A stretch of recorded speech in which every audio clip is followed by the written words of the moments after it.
नमस्कार, मैं शुभराना आप सभी का रेडियो कर्मवीर 90.0 एफएम पर स्वागत करती हूँ। आज 24 जनवरी है यानी राष्ट्रीय बालिका दिवस। बालिका यानी बेटी, बेटी यानी घर की रौनक, पिता का आत्मसम्मान, माँ की दुलारी और घर की बगिया का वो सबसे खूबसूरत फूल जिसके बिना बगिया सूनी है। इससे ही हम बेटियों की पहचान करते आए हैं, लेकिन आज की बेटियों ने अपने लिए खुद के जो नए शब्द जोड़े हैं उससे आप गर्व करेंगे। जैसे कि आज की लड़की लड़कियों से कम नहीं, माता पिता का नाम रोशन करने वाली, हर क्षेत्र में अपनी ताकत दिखाने वाली, वो डॉक्टर भी है, वो इंजीनियर भी है, ये साइंटिस्ट भी है तो वो सियाचिन में देश की रक्षा में डटी भी है, वो फाइटर भी उड़ा रही है तो गगनयान जैसे प्रोजेक्ट को भी लीड कर रही है, तो वही कर्तव्य पथ पर पुरुषों के साथ कंधे से कंधा मिलाकर वो लड़ भी रही है।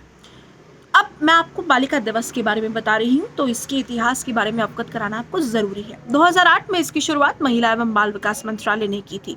24 जनवरी के तहत save the girl child, child sex ratio और बालिकाओं के लिए स्वास्थ्य और सुरक्षित वातावरण बनाने सहित जागरूकता कार्यक्रमों का आयोजन करवाना था।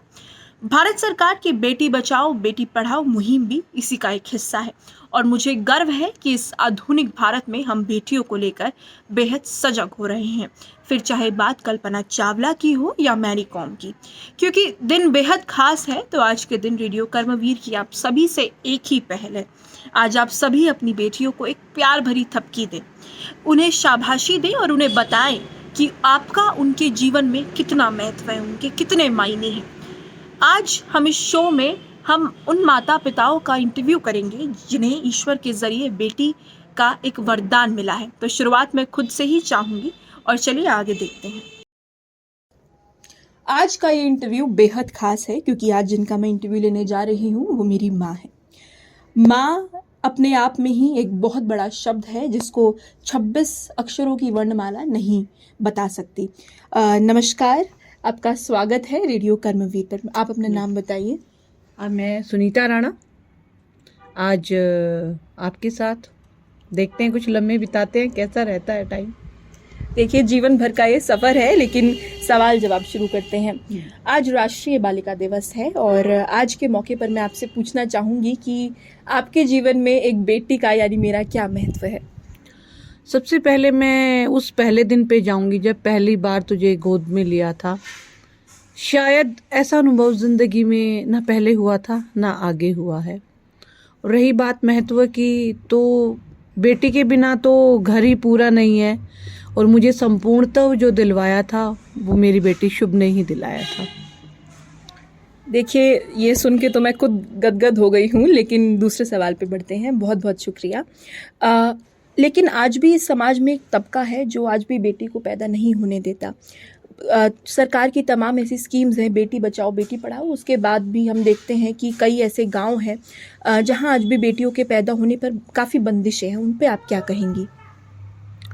मैं बस इतना ही कहना चाहूँगी कि पैदा करने वाली भी एक बेटी ही है और अगर मेरी आवाज़ उन तक पहुँच रही है तो देखो, बेटी को पैदा करके और उसे पाल कर पोस कर क्या आपको मिल सकता है, क्या सुकून मिल सकता है, क्या तसल्ली मिल सकती है, क्या ज़िंदगी आप नया जी सकते हो। उसका ताज़ा उदाहरण आज आपके सामने है कि मेरी बच्ची, जिसे मैं सिखा सिखा कर इतना बड़ा किया, आज वो मुझसे ही पूछ रही है, माँ बता क्या महत्व है मेरा। तो उस भगवान की जो नियामत है, जो उसमें से मिला है, वो पहला अगर उपहार है, संपूर्ण है, तो वो बेटी है। जरा उसे खिलने तो दीजिए, आने तो दीजिए। फिर देखिए, आपने जब आकर एक पूरे परिवार को संपूर्ण कर दिया है तो वो पुत्री भी निश्चित रूप से आपके संस्कारों पर चलकर बहुत कुछ आगे करने वाली है। बेहद खूबसूरत जवाब, बिल्कुल आपकी तरह माँ। बहुत बहुत शुक्रिया। मैं आपसे पूछना चाहूँगी कि जब आपका जन्म हुआ था, क्या उस समय भी ऐसी कुरीतियाँ थी और आपकी माँ ने उस समय कैसे समाज से लड़ाई करके आपको पैदा किया? क्योंकि आप 2 बहनें हैं, तो आप जब पैदा हुई थी तब क्या क्या चैलेंजेस थे? ऐसा सुना है मैंने अपनी ही माँ से। तो हम 2 बहनें रही हैं और मैं उन लक्की पर्सन में से रही हूँ कि मेरे पापा बहुत ही ब्रॉड सोच के थे और उनको ऐसा कहीं भी नहीं लगा। उस टाइम पर यही था, हम 2 हमारे 2। तो पापा ने कहा कि मेरे 2 बच्चे आ गए हैं, मेरा परिवार पूरा हो गया है। और छोटा सा बताऊंगी कि मुझे वो इंदिरा कहते थे और छोटी को लक्ष्मी कहते थे। कहते थे ये इंदिरा गांधी की तरह है और ये लक्ष्मीबाई की तरह। मुझे अब कोई किसी चीज़ की ज़रूरत नहीं है, और वो अपने आप में बड़ा कंप्लीट महसूस करते थे। तो मैंने ऐसा आस पास नहीं देखा कि मेरे परिवार में, हाँ, पर सुनते थे कभी कभी कि उसके यहाँ तीसरी भी लड़की हो गई, चौथी भी लड़की हो गई, उसकी तो किस्मत फूटी हुई है, परिवार नहीं चल रहा है। लेकिन मेरे घर में ऐसे कभी बातें हमने नहीं सुनी। तो आपको आपके पिता यानी मेरे नाना आपको इंदिरा गांधी कहते थे, भारत की पहली प्रधानमंत्री।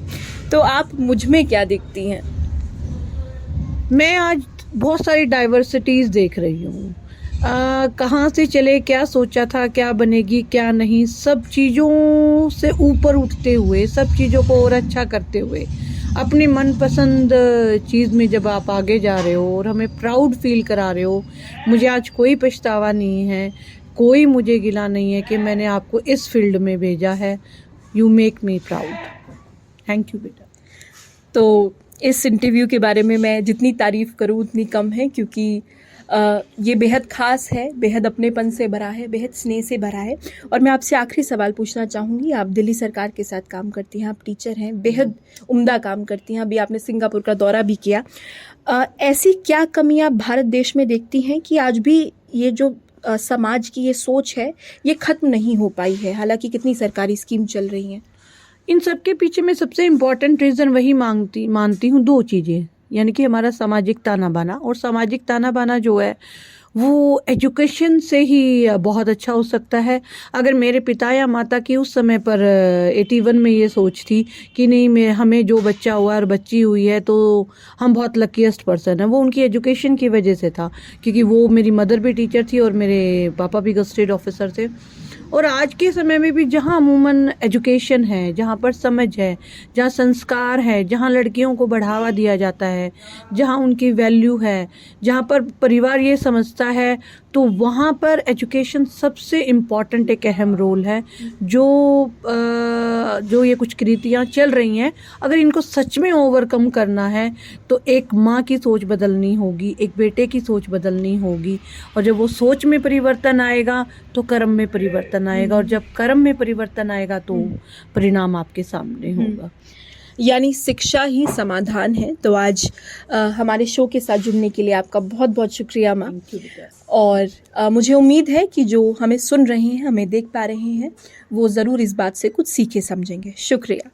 Thank you very much. बेटी की है बात निराली, यह तो लगती है बहुत प्यारी। कुदरत की है सुंदर रचना, सारे घर की होती है दुलारी।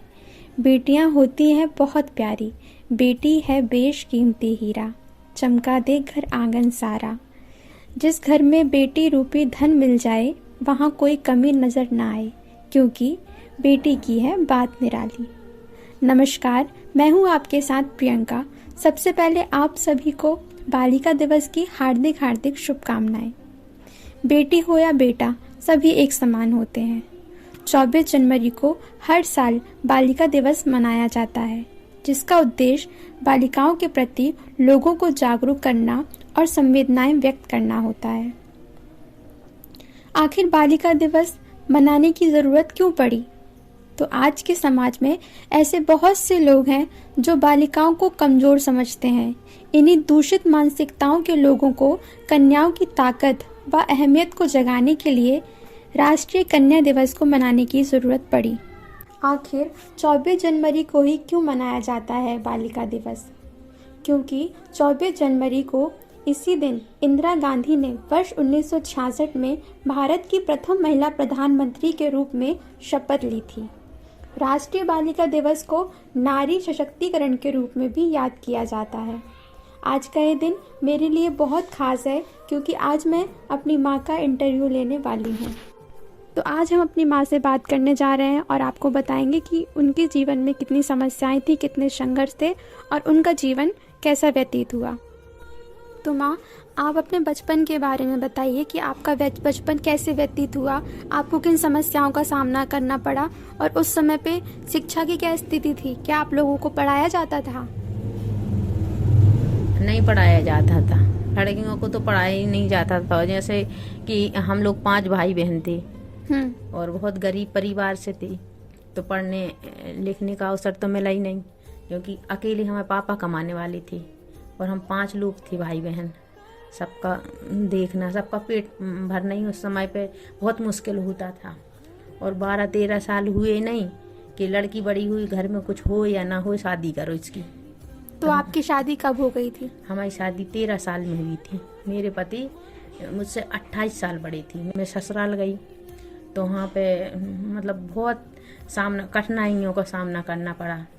पति मतलब ठीक नहीं थे घर में, तो उनसे बहुत लड़ाई झगड़े, रोज रोज की बहुत परेशानी थी। घरेलू हिंसा का सामना करना जी, पड़ा आपको? और हमारे यहाँ क्या है कि वो मायके का रहना अच्छा नहीं माना जाता, क्योंकि मायके में रहो तो सब टोकते हैं, माता पिता को भी नीचा देखना पड़ता कि अपनी लड़की की शादी कर दी, अब यहाँ क्यों घर पे रखा है। तो अब ये रोज रोज के ताने घर के बाहर के सुन के अभी मतलब परेशानी होती। तो हम तुमको 1.25 साल की थी जब निकल गए थे बाहर लेके। फिर हमने घरों में काम किया और संघर्ष किया, जो काम मिल गए वही किया। और फिर करते करते फिर बाद में समझ आई। फिर बहुत जैसे कि कहीं गए कागज़ बनवाना, कुछ करवाना है तो लोगों से पूछना पड़ता था, भैया ये बता दो वो बता दो, तो कोई तो बता देते थे, कोई डांट के भगा देती थी। तो यही सब सोच के मन में एक ख्याल आया कि आज हम भी पढ़े लिखे होते, हमें भी पढ़ना लिखना हमने सीखा होता तो आज हमें ये दिन नहीं देखना पड़ता। फिर हमने सोचा कि कुछ भी हो जाए, कितना भी मजदूरी करेंगे, कितना संघर्ष करेंगे, अपनी बेटी को जरूर पढ़ाएंगे। और आज लेकिन फिर में भी लोग बाग अभी भी कहते हैं, अरे तुमने बार। माँ, उस समय आपकी आर्थिक स्थिति बेहतर नहीं थी, लेकिन फिर भी आपने मुझे ग्रेजुएशन कराई और अभी आप इतने अच्छे कॉलेज में मेरी मास्टर डिग्री करवा रही हैं। तो आपको किसी ने, समाज में बहुत सारी बुराइयां हैं, आपको बहुत लोगों ने बोला भी होगा कि क्यों इतना पढ़ा लिखा रही हो, तो आप ऐसे लोगों को क्या जवाब देना चाहेंगी? बोला है, बहुत लोगों ने बोला है, बोलते भी हैं कि जरूरी थोड़ी है, 12 तक पढ़ा लिखा दिया है, अब लड़का देखो शादी कर दो।